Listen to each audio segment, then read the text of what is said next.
So, there's Gary. We're going to do today, I think, is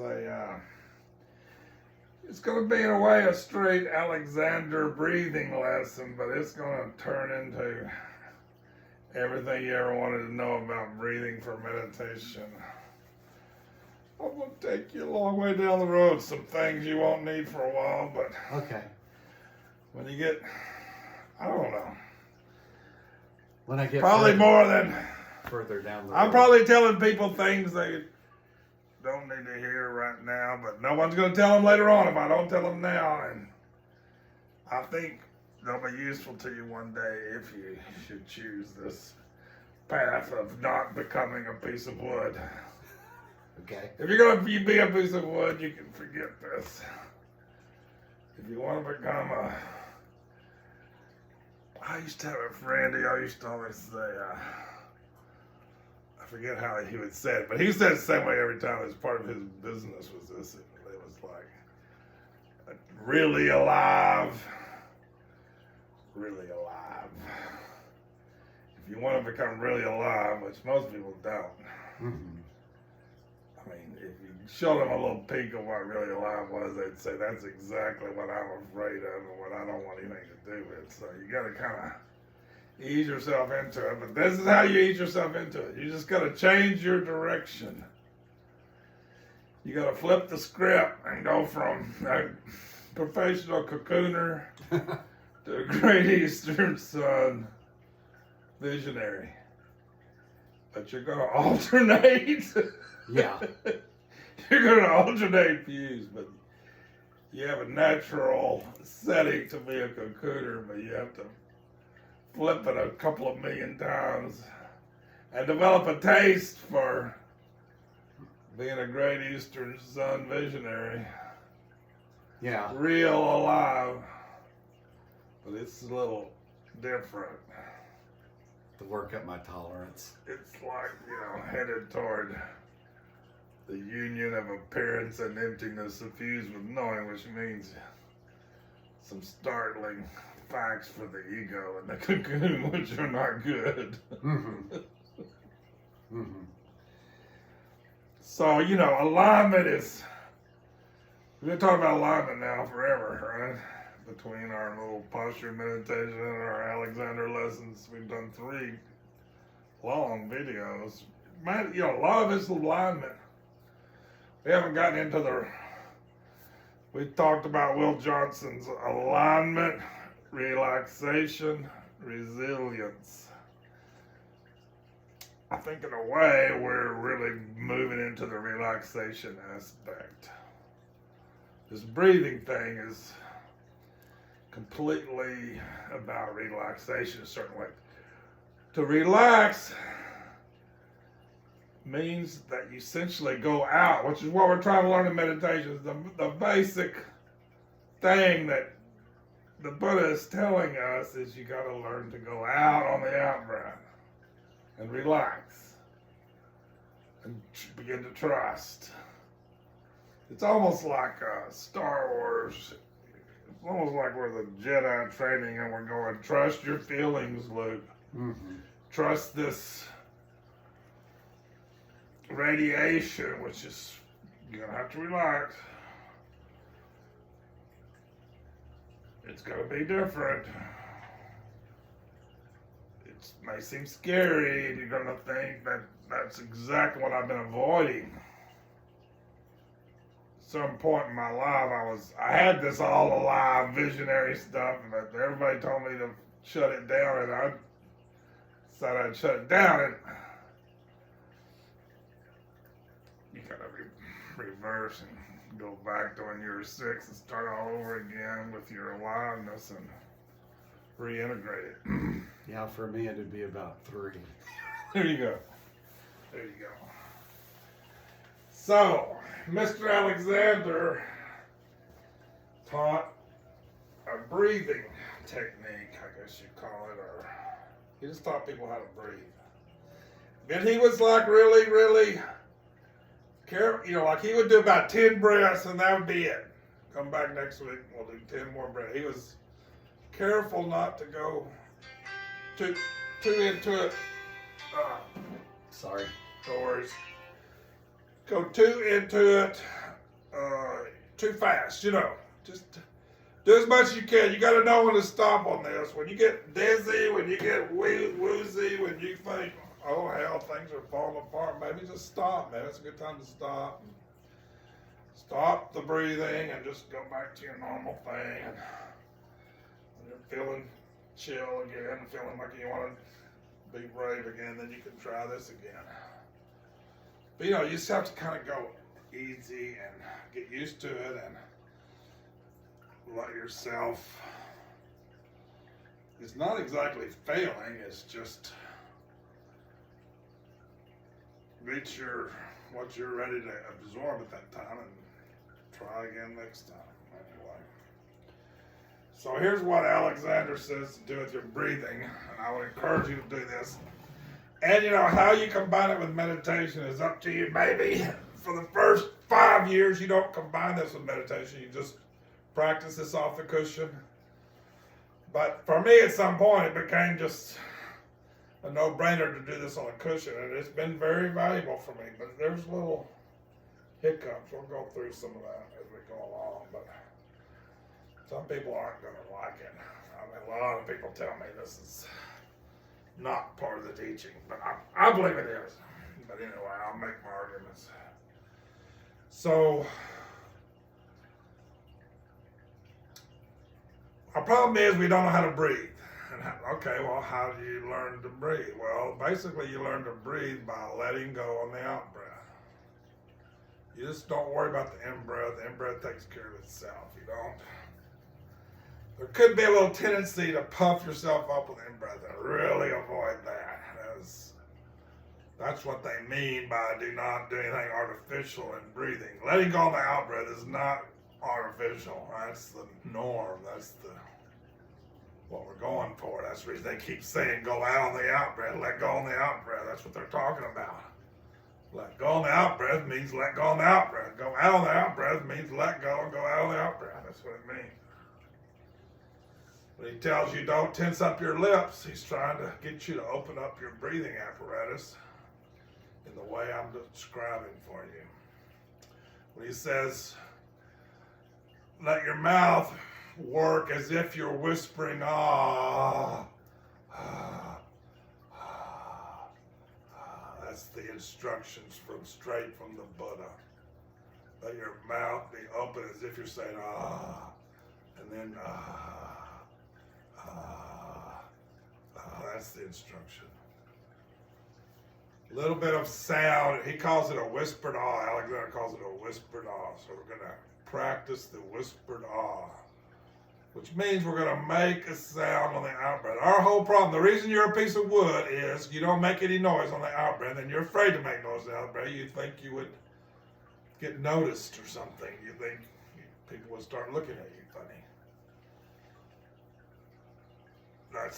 And you will continue to be a piece of wood as long as you think that way. So you got to change your thinking on that.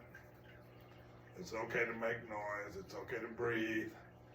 It's okay for things to move. It's okay for things to ventilate. It's okay for chaos to be happening. There could be 20 people in here making noise, breathing. That would be like total chaos, but that's like okay. That's actually okay. Everybody's doing their job.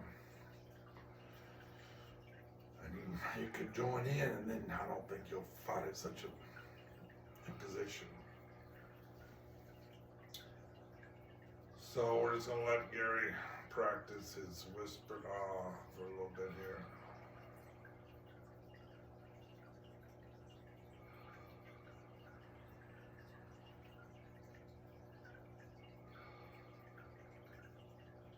We can combine this with a bunch of stuff about posture, but I think I'm just going to simplify life for everybody and we're just going to focus on the breathing. Maybe on another occasion we're going to get in there and tune him up and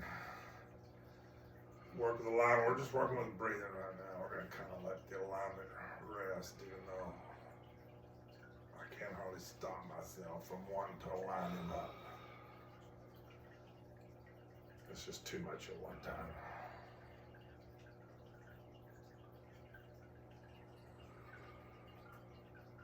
What does that feel like to you, Gary? Natural.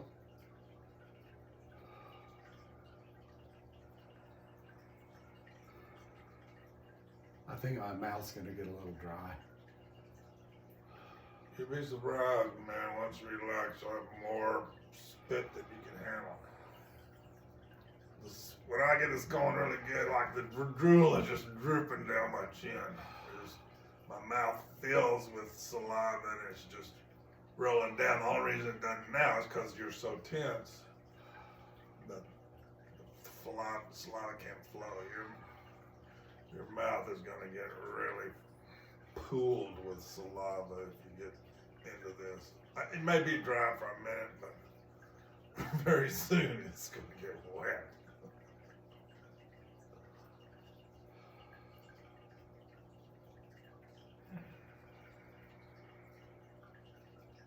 So I should just let it ease out. I shouldn't force it to make the sound, right? No, you don't need to force it to make sound. That would not be good. But it'll make a sound if you let it, I think. I came to believe, I mean, in the beginning I didn't mix the two. But at some point they just began to mix. And at some point I had this like moment of decision, I guess you'd call it, or just this moment of realization that if I made a sound on the out breath, I was actually letting go. I was actually participating in the Great Eastern Sun vision. And if I did not, I was not. Which was kind of shocking to me, but from then on it was gangbusters. I became a menace to society in the meditation hall in a way. But here's what I did. I was at my seminary. People were complaining about me, making noise. And I said, how do I check this out if I'm making a mistake or if I'm on the right track or what? So I just picked out the two most senior meditators that I thought really had something going on. One was Ken Friedman and one was Fran something or other. She was very close to the Big John. She was always around. And I went to both of them in the meditation hall and watched them, their breathing. And both of them, it was like a hurricane. It was like I was in the middle of a hurricane watching them breathe. You just can't believe the commotion and the explosion when they breathed out. It was beyond belief. And I just said, okay, I think I'm on the right track. I don't think I have to curb myself, bring myself back in. I think I can just go about my business. And that's the way I approached it from then on, even though I've gotten in trouble plenty. Is there any constriction in the back of the throat in order to make the sound? Or is the throat real open? Is it? I think there's a lot of tension that you're going to be letting go of as you work through this over 20, 30, 40, 50 years. And if you practice your Alexander technique, you're going to really help yourself. But it's going to be endlessly releasing. Endlessly. I think when you're a put on the level of the ninth movement, you're going to say, oh, I'm kind of holding my breath a little. I should just let go. I think it's endless.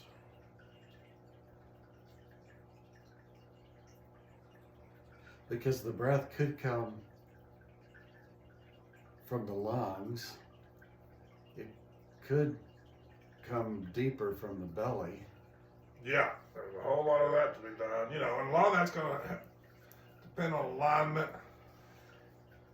You know, but you don't have to worry too much about any of that. I don't think it's also natural. When you get really aligned and you get really going, then all of a sudden, I've been preaching to you about a warrior seat, a warrior seat, a warrior seat. You discover the warrior seat by the breathing with your whole back. I did read a book which helped me one time. I can't even find the book now. I don't know, there's a lot of books on the principle of back breathing. And you know, a lot of the constructive rest where you lay down, it's, you know, Alexander, he says, you know, my neck releases to let my head ease up and forward, to let my whole back lengthen and widen.